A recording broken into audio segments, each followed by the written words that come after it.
निर्णय हमारे साथ ग्राउंड जीरो से ही मौजूद है। निर्णय देखिए मीनाक्षी, मैं आपको बताऊं, यहाँ पे जैसे ही अब प्रधानमंत्री मोदी के आने की आहट सुनाई दे रही है, अभी कुछ देर पहले गवर्नर का काफिला जो है यहाँ से निकला है और अब थोड़ी देर में ही यहाँ पे प्रधानमंत्री पहुँचेंगे। और मैं आपको यहाँ का माहौल दिखा दूँ। आप देखिए सामने की तरफ भी लोग खड़े हुए हैं सड़कों पे, और यहाँ अगर आप देखेंगे पूरा, अगर कैमरा में घुमा के भी दिखाऊँ आपको, तो आप देखिए चारों तरफ यहाँ पे लोग जो हैं वो जमा हो चुके हैं प्रधानमंत्री नरेंद्र मोदी के स्वागत के लिए। और ऐसे 17 पॉइंट हैं, 17 पॉइंट यहाँ पे बने हुए हैं जहाँ पूरे रूट पे स्टेडियम तक के, जहाँ लोग स्वागत करेंगे। और हम लोगों से भी बात करते हैं, कार्यकर्ताओं से बात करते हैं कि आखिर ऐसा क्या अट्रैक्शन है नरेंद्र मोदी में जो इतनी बड़ी संख्या में कार्यकर्ता इतने शॉर्ट समय में एक साथ इकट्ठे हो जाते हैं। ये 2 घंटे पहले पता चला सभी कार्यकर्ताओं को मोदी साहब इस रूट से जा रहे हैं, तो जिस तरह से पार्टी की सूचना आई, जिस तरह से पार्टी के कार्यकर्ता सभी बूथ से जुटे हुए होते हैं, इसलिए सभी बूथों पे से इकट्ठा होके सभी विधानसभा के सभी लोगों को एक एक जगह पे खड़े हो गए और जगह से वहां से नरेंद्र भाई का निकलना है एक उनकी जगह झांकी देखने के लिए सभी कार्यकर्ता और पब्लिक से डिमांड होने के बाद यहाँ पे खड़े हुए हैं। मीनाक्षी, यहाँ पे आपने एक बात नोटिस की, कल हमने देखा था जब रोड शो किया नरेंद्र मोदी ने, तो एक नए अवतार में वो दिखे थे। केसरी रंग की टोपी कमल का फूल लगा करके उन्होंने पहनी हुई थी, और आप देख सकते हैं कि अब वो केसरी रंग की टोपी जो है वो कार्यकर्ताओं के सिर पे भी आ गई। और मैं आपको बता दूं, ये एक नई पहचान बनेगी यहाँ पे, और इसके पीछे भी एक संकेत है। तो आप देखिए कि कैसे नरेंद्र मोदी के एक एक जेस्चर को अडॉप्ट किया जाता है उनके फॉलोअर्स द्वारा, उनके कार्यकर्ताओं द्वारा। और शायद यही अट्रैक्शन है, यही कनेक्ट है जो इतना स्ट्रॉन्ग बॉन्ड जो है वो क्रिएट करता है उनके बीच में और आम जनता ये बात आपने बिल्कुल ठीक कहा कि 2 घंटे के अंदर अंदर अगर इतनी भीड़ जुट जाती है तो ये पब्लिक कनेक्ट ही एक कारण है।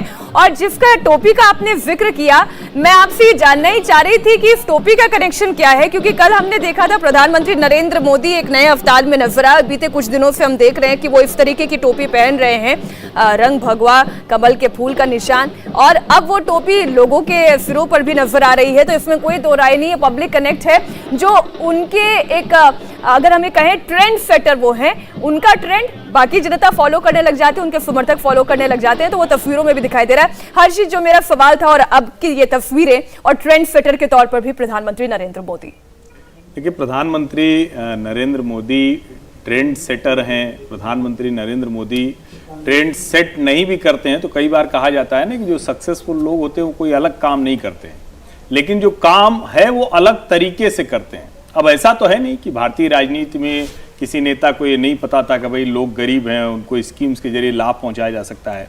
और एक मैं छोटी सी बात कहता हूं, देखिए अभी हम क्या है ना कि अभी कहीं भी जाते हैं तो हमें देश में चारों तरफ हाईवे मिलता है, सब बड़ी बड़ी अच्छी अच्छी चीजें मिलती हैं, लेकिन हम लोग दिल्ली से मेरठ की जो बात करते हैं, और मैं बार बार इसका जिक्र करता हूं, आज जो देश की सबसे ज्यादा अंतर से जीती जाने वाली 2 विधानसभा हैं, पुराने NH-24, अभी के नेशनल एक्सप्रेसवे 3, उसके दोनों तरफ हैं। ये अपने आप में दिखाता है कि नरेंद्र मोदी की डेवलपमेंट पॉलिटिक्स ने क्या कमाल किया है। वरना इसी सड़क के से गुजरने वाले लोगों को नाना प्रकार की बीमारियों से लेकर जाने क्या क्या होता था। और ये दिखाता है कि नरेंद्र मोदी जब 2014 में आए, 15 में ऐलान किया और आज उस रास्ते का इस्तेमाल हो रहा है। ये अपने आप में बहुत बड़ी चीज है और लोगों को लगता है कि हाँ, उनका जीवन स्तर बदल रहा है, कि कम से कम जो न्यूनतम लाइफस्टाइल की चीजें हैं वो उनको मिलनी चाहिए। और गुजरात में उसको बहुत करीब से देखा है, इसलिए उसका भरोसा दिखता है लोगों का जितनी बार वो जाते हैं वहां। शशांक जी, अब देखिए कुछ क्रेडिट तो आपको प्रधानमंत्री नरेंद्र मोदी को देना ही होगा। भले ही एक पॉलिटिशियन के तौर पर समाजवादी पार्टी के आप MLC हो सकते हैं, लेकिन आपको ये बात तो माननी पड़ेगी कि कई मामलों में वो ट्रेंड सेट करते हैं, जहां पर जीत या हार की दोनों ही परिस्थितियों में पॉलिटिकल पार्टीज की सीनियर लीडरशिप अपने घरों में कुछ दिन आराम करने का सोचते हैं। प्रधानमंत्री नरेंद्र मोदी गुजरात की सड़कों पर निकल जाते हैं, चुनाव प्रचार करते हैं, या चुनाव प्रचार से पहले का एक उनका ट्रेंड है पब्लिक कनेक्ट बनाने का, वो एक जमीन अपने फिर से तैयार करते हैं। नहीं तो आपका सवाल मोदी साहब के ट्रेंड पर है या जो आपने मूल बहस रखी थी कि विपक्षी एकता के आप दोनों मुद्दों पर खुले दिल से चर्चा के लिए आपका स्वागत है।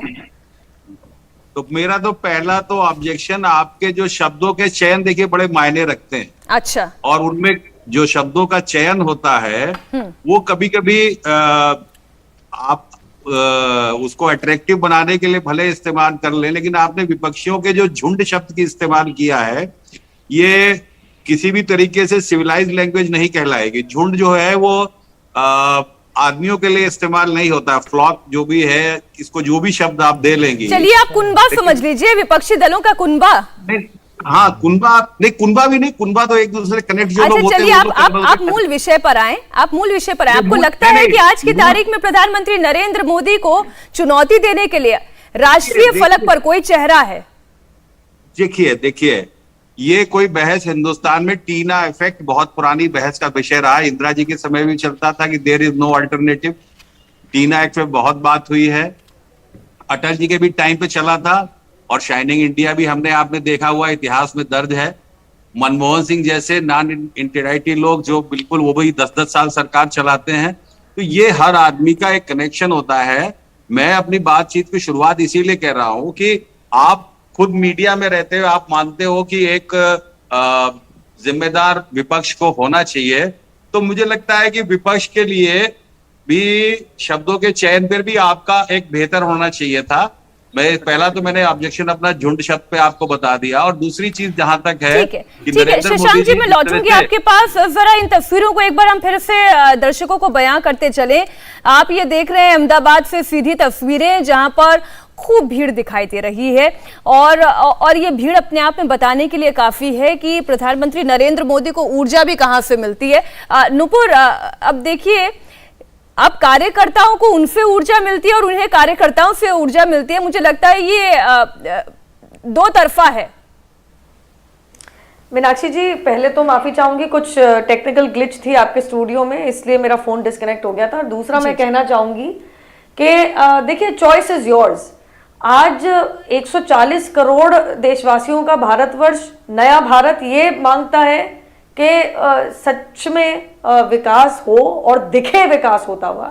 अभी मेरठ एक्सप्रेसवे की बात करी, सब जानते हैं कि दिल्ली से मेरठ आज की तारीख में 40-45 मिनट का हो गया, अगर दिल्ली में ट्रैफिक जाम ना मिले तो।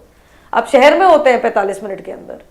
तो ये मांगता है, या फिर वही झूठे वायदे कि यह कर देंगे वो कर देंगे, लेकिन असलियत में बजट सत्र में कोई नेतागण, परिवारवादी नेतागण बैंकॉक में छुट्टी बना रहा होता है। 2017 के चुनाव याद होंगे मीनाक्षी जी, तो वही नेतागण कहीं ना कहीं मूवी देख रहा होता है, कहीं महंगे 5 सितारा रेस्टोरेंट के अंदर खाना खा रहा होता है, 2022 में आइसक्रीम संडे खा रहा होता है। सिर्फ चुनावी माहौल में, एक और विपक्षी दल की बात कर लूं, चुनाव के दौरान ही दिखता है, बाकी सालों, बाकी महीनों कहीं ना कहीं छुट्टी, अपनी आराम की जिंदगी जीता मिलता है। देखिए, छलावा अब जनता जनार्दन के साथ चलता नहीं है। लेकिन मैं इतना जरूर कहूंगी, क्योंकि शब्दों के चयन पे बात आई तो मुझे ध्यान आया, मेरे हिसाब से समाजवादी पार्टी के प्रवक्ता थे ये। देखिए, रस्सी जल गई, बल नहीं गया। हमारे को ये सिखाया गया है कि ये जनता का अपार विश्वास है, ये सिर्फ मतदान नहीं है, जनता का अपार विश्वास है। तो विनम्रता पूर्व हाथ जोड़ के, सर झुका के बोलिए, बहुत धन्यवाद, आपने दोबारा हम पे विश्वास किया है, और हम पूरी कोशिश करेंगे कि जो वायदे हमने आप लोगों के साथ किए हैं वो लाभ आप तक पहुंचाने में हम लोग खरे उतरे। लेकिन यहाँ पे तो शब्दों के चयन से मुझे याद आया, एक अन्य चैनल पे एक महिला सफाई प्रवक्ता थी, उनको मैंने इतना क्या याद दिलाया कि जब उत्तर प्रदेश में बलात्कार होते थे, बुलंदशहर याद होगा सबको, तो महिला प्रवक्ता से और महिला पत्रकार से उस समय के मुख्यमंत्री अखिलेश यादव पूछते, तुम क्यों घबरा रही हो, तुम्हारे साथ थोड़ी ना हुआ। और मानसिकता ऐसी थी कि महिला के निक्कर का रंग क्या है ये पूछते थे, और बलात्कारियों को निर्दोष बच्चा बताते थे। गलती है, छोटी सी बलात्कार हो जाती है बच्चों से। ये मैंने बात उजागर क्या कर दी, तो महिला प्रवक्ता समाजवादी पार्टी की कहती है अनसिविलाइज्ड। अनसिविलाइज्ड तो आपकी हरकतें थी। क्या ये सच्चाई नहीं है कि लॉ एंड ऑर्डर, कानूनी प्रशासन किस तरीके से कंट्रोल हुआ था? जब 2017 में एंटी रोमियो स्क्वाड आया था, मीनाक्षी जी आपको अच्छी तरीके से याद होगा, एक हाइप मैन्युफैक्चर की जा रही थी कि मंचलों के ऊपर इतनी कड़ी कार्रवाई क्यों करी जा रही है। इंडिया टीवी हर वक्त हर जगह डाउनलोड करने के लिए सर्च करें India TV news Google play store या ऐप स्टोर पर।